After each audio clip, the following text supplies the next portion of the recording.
Hey guys, I'm Kelly, the nurse who questions. And today I want to talk about something that shouldn't be controversial, but it kind of is. Vitamin D and K2.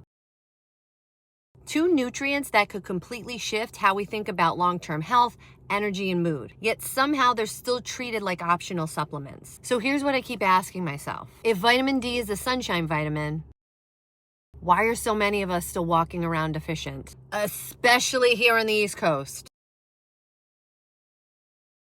We literally live under the sun, but for almost half of the year, it's too low in the sky to trigger any type of vitamin D production in the skin. So we go to work before sunrise, come home after sunset, and then wonder why everyone feels tired, moody, and inflamed all winter long.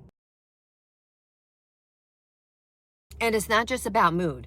There's something deeper going on. I know, I always gotta go there. Epidemiological studies have shown neurological disorders such as multiple sclerosis and Parkinson's disease. Guess what they found? Those diseases are way more common in regions with less sunlight. Does anyone else find that really fascinating? I don't think that's a coincidence because vitamin D acts more like a hormone than an actual vitamin. It influences immune regulation, neurotransmitter balance, and even how genes involved in inflammation get switched on and off. When levels drop, you're not just missing a nutrient. Your entire biological rhythm shifts. Now here's where it gets super duper interesting. The CDC and the NIH, which I'm sure you guys know how much I love those organizations, they kind of consider anything above 20 to 30 nanograms per milliliter not deficient. That's the bar.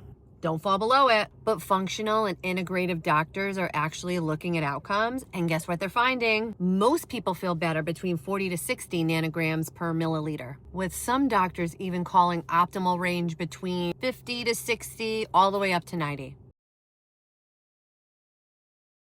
I feel like that's kind of a massive difference between not deficient and thriving. And then there's this little vitamin called K2 that nobody talks about. It's kind of like the unsung partner in all of this. K2 kind of acts like the traffic controller for calcium. Without it, vitamin D can raise calcium levels in the blood, and then it doesn't tell the calcium where to go. So what does it do instead? Instead of building strong bones, it could settle into arteries and tissues. That's kind of the opposite of what you want to have happen. Most conventional guidelines barely mention K2. When I talk to my patients about it, most of them have never heard about K2. Functional medicine docs recommend anywhere from 100 to 200 micrograms daily of K2, specifically the MK7 form. Especially if you're supplementing with D3. You don't want to do D2.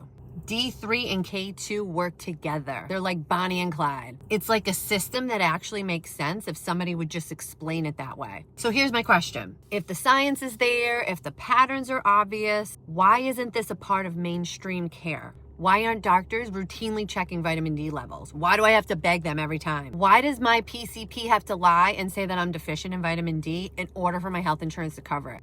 Because that's what really happens. And why aren't doctors routinely checking vitamin D levels, especially when you live on the East Coast in the wintertime? Why? Or why aren't we educating patients about pairing it up with K2?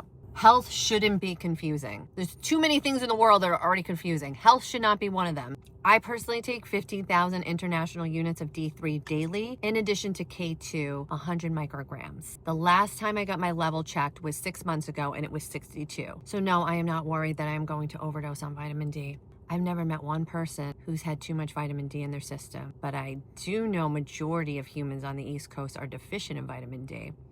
So again, I'm Kelly, the nurse who questions, reminding you to stay curious, stay grounded, and remember, sometimes the simplest nutrients are the ones we're most starved for.